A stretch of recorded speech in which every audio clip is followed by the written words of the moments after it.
Coming up next on the Jeff Crilley Show, I'm making a bold prediction. I'm going to interview the next Oprah Winfrey. Her journey just ahead.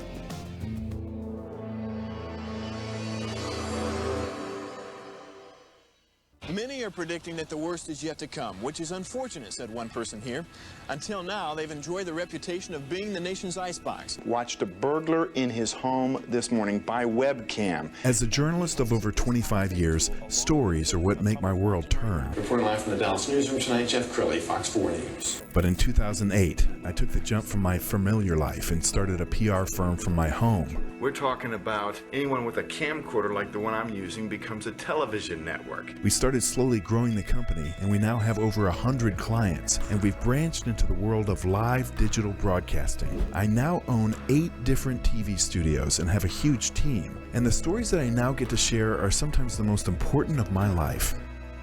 Life has a funny way of coming around full circle. This is the Jeff Crilley Show.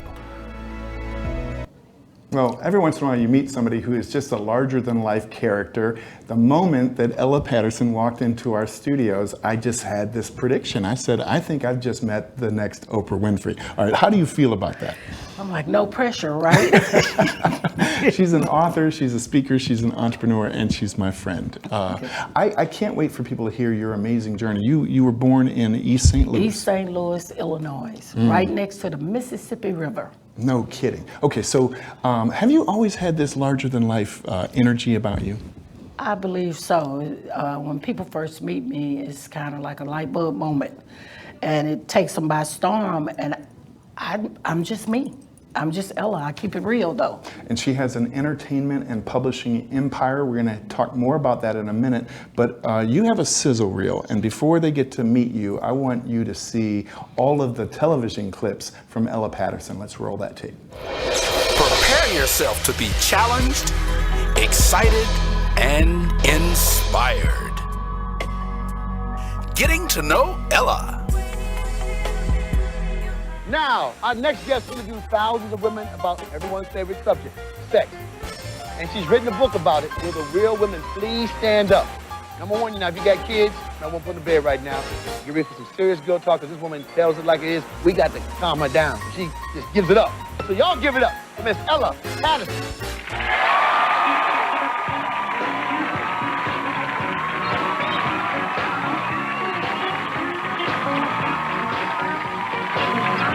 In 1994, Ella Patterson's book, Will the Real Women Please Stand Up, caught the attention of Simon & Schuster, a CBS company. They signed Ella to a 7-figure book deal, which included pocketbooks, paperbacks, and Viacom audiobooks.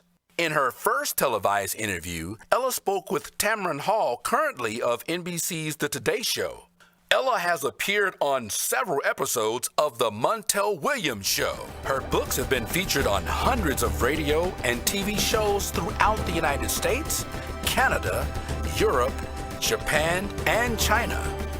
Her work has appeared in the New York Times, the Dallas Morning News, the St. Louis Post-Dispatch, Chicago Sun-Times, the Philadelphia Inquirer, the Miami Herald, the Boston Globe, Cosmopolitan, Success, Essence, Jet, McCall's, Global One Automotive Magazine, and a host of many others. Let me introduce myself. I'm Ella Patterson, and I got a show for you tonight. If you know you married, you can't have your cake and eat it too. In April 1995, Ella was featured in Black Elegance magazine.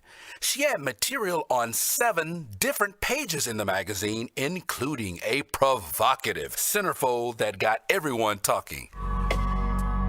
Getting to know Ella.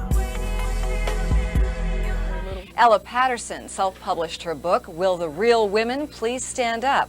And she's here to tell us how she did it. Hard work and determination.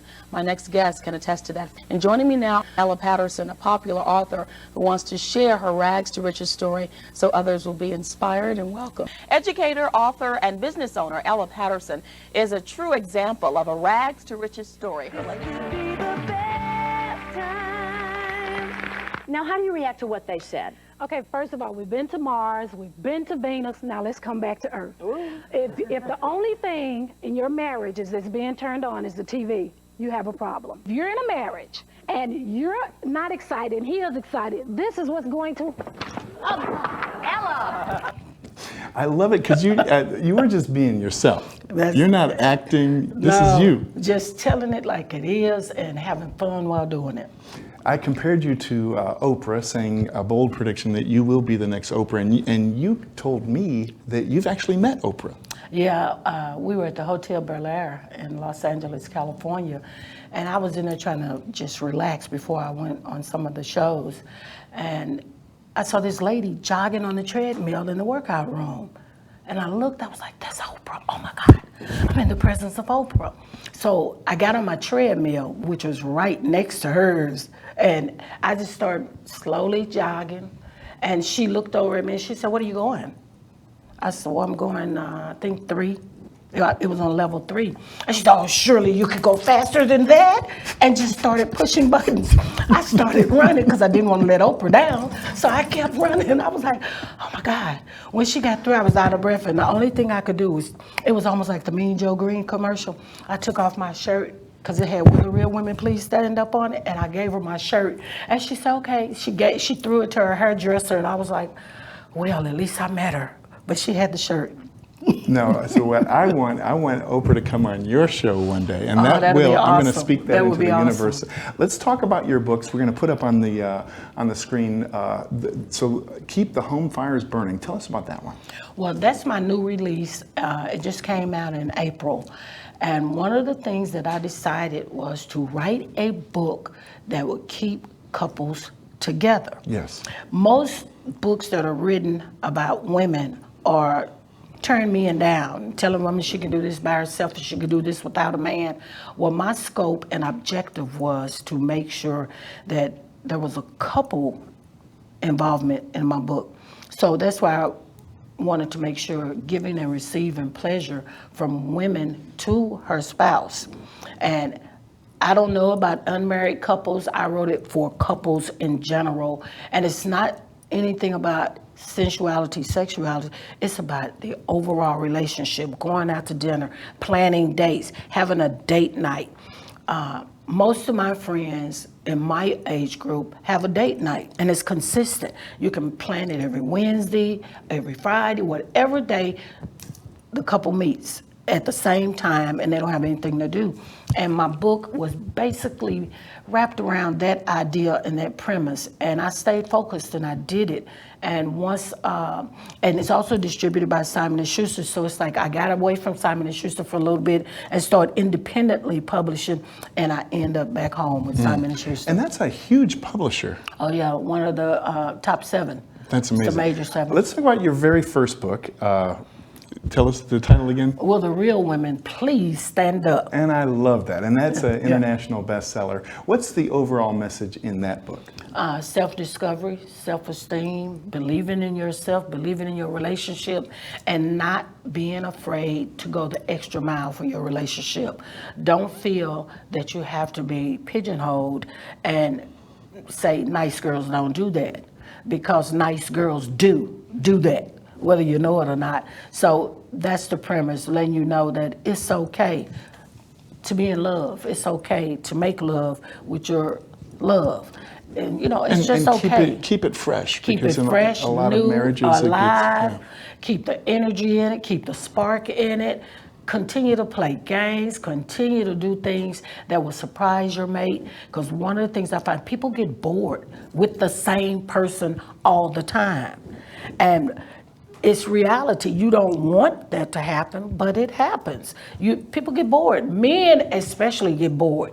I know when I first wrote the book, I was, setting up interviews for myself, and I found out that guys who are sports inclinated, they want to be in sports, they want to watch sports, they want to turn the channel to sports. Those are the guys that you have to keep entertained, because they like entertainment, and part of their entertainment is sports. So a lot of the sports shows would call me. and say, okay, we're playing ball and the wife keeps jumping in front of the TV trying to get our attention. What do we do, Ella? What percentage of your books were bought by men as a gift for their wife or girlfriend? Do you know most men have bought the book? I remember running through Dallas-Fort Worth Airport because guys had heard about the book from some of the newspaper, Dallas Morning News and Observer and that group, and they were calling and said, I'm on my way home, I'm just in town for a business meeting, but I need that book for my wife, I need it. So I was running through the airport, dropping off books at the airport, and it was crazy. It's almost like I was just running through with books in hand to drop off before they got on the plane, and that right there had me kind of in a loop because I was like, they can't want the book this bad. But I had games in there that you could play with your partner, and it was over 500 games total. And they were exotic games, they were fun games, and they were games that only you and your partner should be allowed to play. Yeah. We're trying to keep this show PG. Absolutely. You're also a global publishing magnate. Right. Let's talk about your magazine. We're going to put it up on the screen so people can see what we're talking about. Global One Mag. Tell us about the magazine. Okay, Global One Magazine is an idea I came up with when I started getting bored with writing. Mm-hmm. So I decided, because if you write a long time like I've been writing, you tend to get tired and you're looking for new things to do. Well, I knew how to publish. I published my first 6 books. So I said, I want to do a magazine. So I started walking around, talking to people as usual. I usually go out and meet the masses, mic in hand, ink pen in hand, and I just talked to them. And they were calling me woman on the streets, which meant I would go out on the street and talk to people, and that's where all my magazine articles came from, real live people. And then I started kind of talking to some of the advertising people. I talked to the lottery, and they was like, oh yeah, we have it in a budget, we can do it. And I was like, I can do it. So I started creating the magazine, publishing the magazine, trying to find sponsors and just doing the legwork. It's hard work trying to publish a book or a magazine. And it's a beautiful upscale magazine, right. Glossy, features a lot of luxury. I love it. Yeah, yes, full color glossy. And my goal is to never have less than 120 pages. That's a pretty thick magazine. Mm-hmm. And we've gone to 250 pages on some issues depending on what was happening. But it's all about a beautiful journey. You won't find a lot of critical issues that hurt people in our magazine. Everything is wrapped around having fun, travel, automotive, lifestyle, cuisine, drinks. A lot of people love wine. Yes. So I've started investing in wine, and I write about all types of wine. So wine sponsors, wine advertising groups, PR companies are contacting me now to run ads in the magazine, and I love it. But the funniest part is now, because I write about wines, I get all these bottles of wine in the mail. I mean, cases. And you get to test drive some cool cars, too. Oh, my God, yes. I'm an automotive writer as well, so I'm a member of the Texas Automotive Association. But they call it the Texas Auto Writers Association, so you have to be a writer to get in, or a broadcast or something like that. And one of the things that I started doing, I got in contact with General Motors one day, and I said, hi, my name is Ella Patterson, and I'm a writer. And they was like, and? So, I was like, well, I write about everything. They said, such as. So I started naming off I said, but do you write about cars? I said, no, but if you give me a try, I promise not to let you down. Well, then I also contacted Jeep, Audi, Mercedes, Volvo. I just went down the list. And I started calling them. And Jeep called me one day and said, well, Ella, we got your message, and could you send us a press kit? So that was on a Thursday. I had the press kit to him. I sent it FedEx, so it was there by Friday. Monday, I had a car. They called me and said, you've did some extensive writing. I said, yeah, but I've never written automotive. They said, okay, we're going to give you a trial. We're going to send you out a car, and we'll let you keep it for a week. I said, like that? They said, yeah, it'll be at your house on Monday morning. We deliver on Monday. The car came, it was a Jeep Grand Cherokee. I'll never forget it. So I was like, what can I write? I got to impress these people. So remember, Jeep Grand Cherokee. Mm-hmm. I wrote my first article on automotive was a woman, a Jeep, and a grand experience.